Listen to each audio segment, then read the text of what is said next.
Chandrika Prasad Srivastava was born in 1920 into a landowning family in northern India.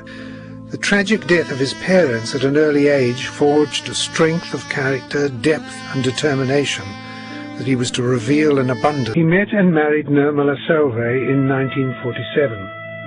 Her parents had been deeply involved in the struggle for Indian independence, and Nirmala herself was a political activist. As a child, she had spent time living at Mahatma Gandhi's ashram. With their marriage, CP Srivastava and Nirmala began a dedicated partnership with a lifelong admiration and respect for each other's convictions and work. Sir CP chose a career which allowed him to remain in India. He joined the Indian Administrative Service, thus beginning his distinguished career. In 1961, he was appointed Managing Director of a public sector company, the fledgling Shipping Corporation of India. The Prime Minister was immediately impressed by this tall, articulate young officer who came with such a formidable reputation for integrity and capability. The period that I spent with him was probably the most elevating period of my life. And I was with him till the very last day of his life, when he died in Tashkent. In 1974, he was elected Secretary General of the United Nations International Maritime Organization based in London. He was unanimously re-elected for a further 3 terms, serving a total of 16 years. In 1989, he announced his retirement, which was received with great regret by the United Nations. Worldwide, he has received 31 of the highest honors and awards in recognition for his tireless service and outstanding attributes.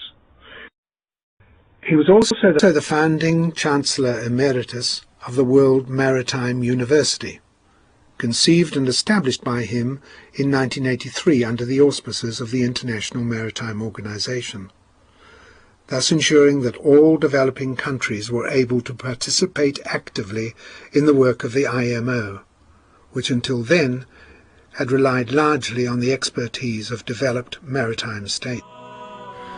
Despite being honoured by royalty, Sir CP remains an extremely humble, gentle man. In July 1990, the Queen of England gave him one of her country's highest awards, Knight Commander of the Most Distinguished Order of St. Michael and St. George, making him the first Indian to be knighted since independence. Sir CP Srivastava has published several books, including Lal Bahadur Shastri, A Life of Truth in Politics, and provides an inspirational model of an ideal politician. The book was launched in Sydney in 1995.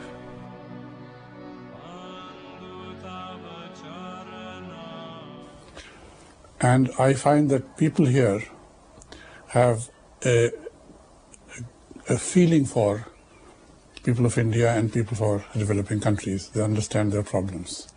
So I said, if we step out of India, where else? Let's go to Australia and begin there, where the people are absolutely wonderful and full of understanding.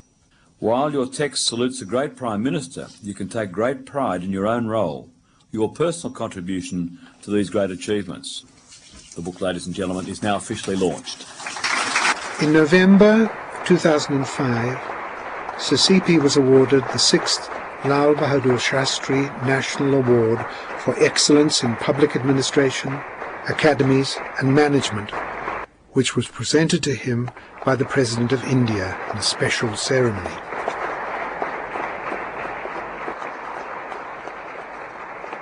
On this momentous occasion, when the Lal Bahadur Shastri National Award has been conferred upon me before this distinguished assembly by the President of India himself, who, like Shastriji, is a visionary and globally renowned for his ethics, integrity and righteousness.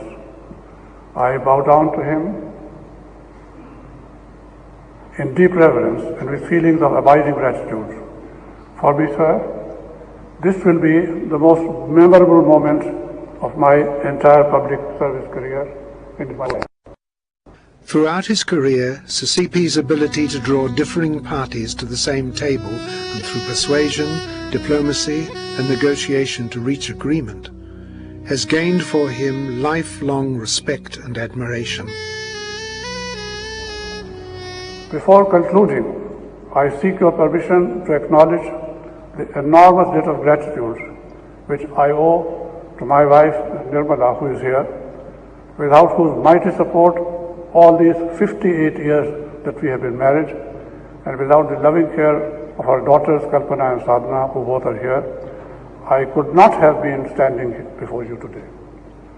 I am now 85 years old, and whatever still remains of my life is being devoted to working with Nirmala, who has, over the preceding 35 years, worked ceaselessly for the creation of a new society based on the essential unity of all religions, and who upholds the same ethical and moral values that Sri Shastri steadfastly stood for.